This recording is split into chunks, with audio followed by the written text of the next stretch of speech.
আজকে ভাঙড়ের একমাত্র বিধায়ক এবং পশ্চিমবাংলায় গরিব খেটে খাওয়া মেহনতি মানুষের যে কণ্ঠস্বর, আপনি রেডি থাকুন 14 তলা থেকে নামার জন্য। আইএসএফের পক্ষ থেকে 14ই এপ্রিল বাবা সাহেব ডক্টর বি আর আম্বেদকরের জন্মজয়ন্তী, এই দিনে এই জন্মদিবস স্মরণে আমরা একটা ওয়াকফ সংশোধনী আইন প্রত্যাহারের দাবিতে মিছিলের জন্য আজ থেকে 10 দিন আগে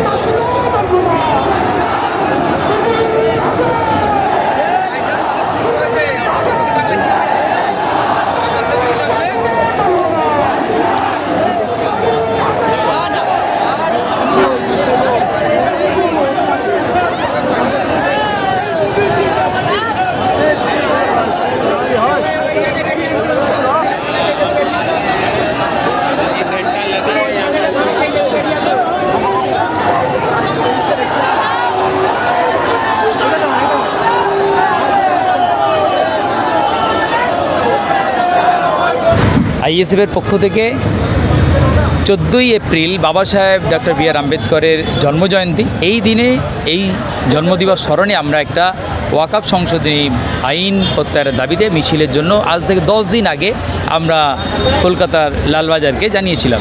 কিন্তু দুর্ভাগ্য, ওনারা মাত্র 1-2 দিন আগে বলছেন যে মিছিল করা যাবে না, কারণ দেখাচ্ছেন যে ওইখানে নাকি আরও অনেক অন্যান্য সংগঠনের মিটিং আছে, অন্যান্য সংগঠনের মিছিল আছে, তাই আমাদেরকে ওইখানে মিছিলে দেওয়া যাবে না। আর কি কারণ? আমরা যখন বললাম যে আমরা প্রয়োজনে পরিবর্তিত রুটে আমরা যেতে পারি, তখন বলছেন যে না, রাজ্যের অন্য জায়গায় সমস্যা হচ্ছে, তাই আপনাদের কোথাও না কোথাও রিপোর্ট আছে, আপনাদের দ্বারা এলে অশান্তি হবে, বিশৃঙ্খলতা হবে। তো আইএসএফকে আটকানো হচ্ছে, এক কথায় বলা হচ্ছে আইএসএফ মিটিং মিছিল করতে পারবে না। কলকাতার বুকে বিজেপি মিটিং করবে, উল্টোপাল্টা কথা বলবে, সংবিধান বিরোধী কথা বলবে, সংখ্যালঘু বিদ্বেষী কথা বলবে, তারপরে কোনো সমস্যা নেই। সমস্যা হচ্ছে আইএসএফ নওশাদ সিদ্দিকী ভাইজানকে নিয়ে। আমরা এর তীব্র নিন্দা জানাচ্ছি। তবে আমরা বলেছি যে আমরাও কোনো আইন হাতে তুলে নেব না।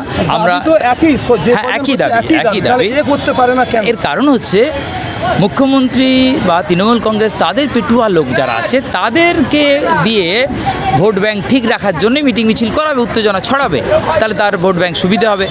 তিনি বিজেপির বিরুদ্ধে অ্যাকশান নিচ্ছেন না, তাদেরকে আটকাচ্ছেন না, আর আটকাচ্ছে আইএসএফকে। আমরা মনে করি যে মানুষ আজকে বুঝে যাচ্ছে যে যেভাবে নওশাদ সিদ্দিকী আইএসএফকে আটকানো হচ্ছে। আজকে আপনারা জানেন যে হাজার হাজার মানুষ আসছিল ভাঙড় থেকে, সেখানে পুলিশ নির্যাতন করেছে, জুলুম নির্যাতনে কি দিদিমণি তিনি কি তাহলে ওয়াকফ আইনের তিনি সংশোধনের পক্ষে? তাহলে এটা পরিষ্কার হয়ে যাচ্ছে। এটা খুব দুর্ভাগ্য যে মুখ্যমন্ত্রীর নির্দেশে কলকাতা পুলিশ অত্যাচার করছে। তবে হ্যাঁ, মানুষ কিন্তু দেখছেন মানে হাজার হাজার মানুষ তারা স্বতঃস্ফূর্ত এসছে। আমরা আশা করি যে আমাদের এই আন্দোলন একদম আমরা এই আন্দোলনকে জারি রেখেছি এবং এই আইনকে প্রত্যাহার করাবো। ধন্যবাদ।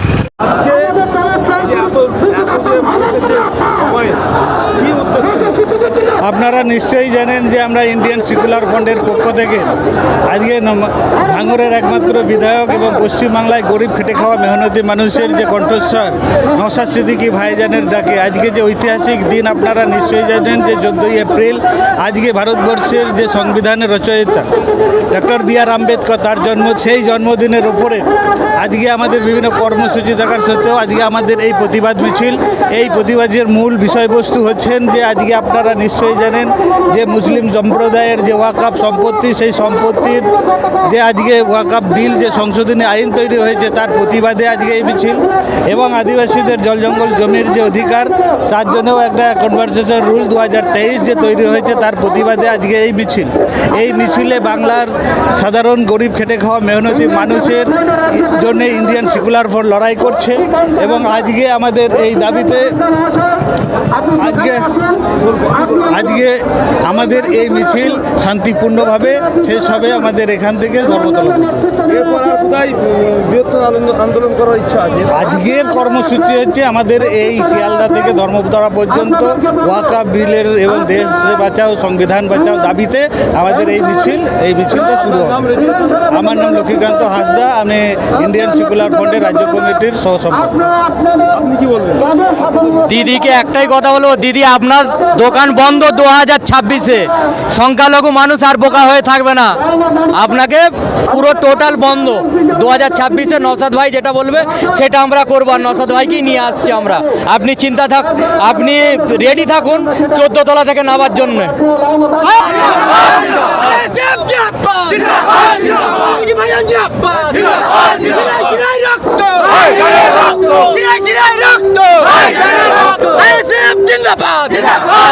নরেন্দ্র মোদী হুঁশিয়ার সাবধান, নরেন্দ্র মোদী হুঁশিয়ার সাবধান, শুভেন্দু অধিকারী হুঁশিয়ার সাবধান, শুভেন্দু অধিকারী হুঁশিয়ার সাবধান। ভারতবর্ষের রক্ষা বিল মানছি না, মানবো না। ভারতবর্ষের রক্ষা বিল মানছি না, মানবো না। রক্ষা বিলের উপরে হস্তক্ষেপ করা নরেন্দ্র মোদী, তুমি হুঁশিয়ার সাবধান। আইএসএফ জিন্দাবাদ, রাজনীতি থেকে জিন্দাবাদ। কেন্দ্রীয় সরকার যে সংবিধান বিরোধী যে ওয়াকফ বিল পাস করেছে তার বিরুদ্ধে আজ আমরা রাস্তায় নেমেছি। কেন যে সংবিধান বিরোধী বিলটা বানিয়েছে কেন্দ্রীয় সরকার, এইটা ভারতবর্ষের সংবিধানের উল্লঙ্ঘন হয়েছে। বাবা সাহেব আম্বেদকর যে সংবিধান বানিয়েছিল সেই সংবিধানের উল্লঙ্ঘন করছে। অতএব এই বিল যেদিন না বাতিল হয়, আগামী দিন বাংলা কেন ভারতবর্ষের প্রত্যেক জায়গায় যে সম্প্রীতিটা আছে এই সম্প্রীতিটা নষ্ট হয়ে যাবে। অতএব প্রত্যেক মানুষকে এক হয়ে লড়াই করতে হবে। রং দেখলে হবে না, কে কি ধর্মে, কে কি জাতে, কে কি দল দেখলে, কে কি দল থেকে নাচে, কে কি রাজনীতি দল দেখলে হবে না। সকলকে এক হয়ে লড়াইটা করতে হবে। কেন এই লড়াই দেশকে বাঁচাবার লড়াই, এ লড়াই দেশের সংবিধান বাঁচাবার লড়াই, এ লড়াই দেশের হিন্দু মুসলমান দলিত আদিবাসী পিছিয়ে পড়া মানুষের পাশে দাঁড়িয়ে ওদের হয়ে কথা বলার লড়াই। আর এই লড়াই লড়ার জন্য আমাদের Naushad Siddiqui Indian secular fund তৈরি করেছে।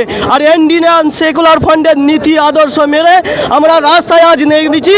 আগামী দিন আমরা দিল্লিতে আন্দোলন, যে মহত্বপূর্ণ আন্দোলন দিল্লিতে যেও করবো আমরা।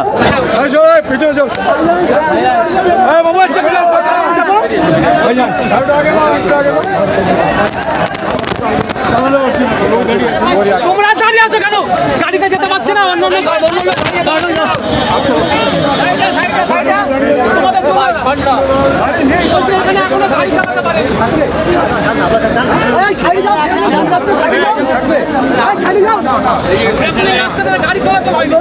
সারাদের সঙ্গে কথা হয়েছে, বললো বাবা এই লোক যাতায়াত করছে তো ওই জন্য ওইটা ক্লিয়ার করে দে, ওইটা ক্লিয়ার করে দিয়েছি, এটা ক্লিয়ার করে দিচ্ছি ভাই।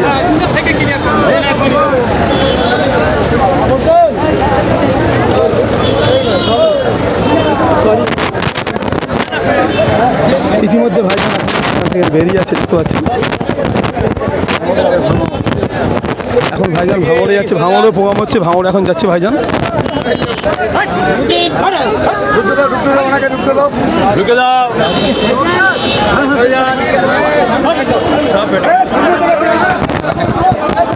গাড়ি সে হটো, পিছনে যা, পিছনে যা।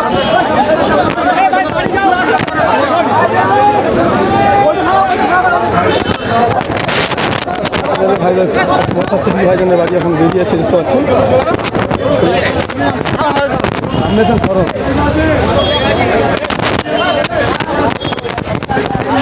দেখি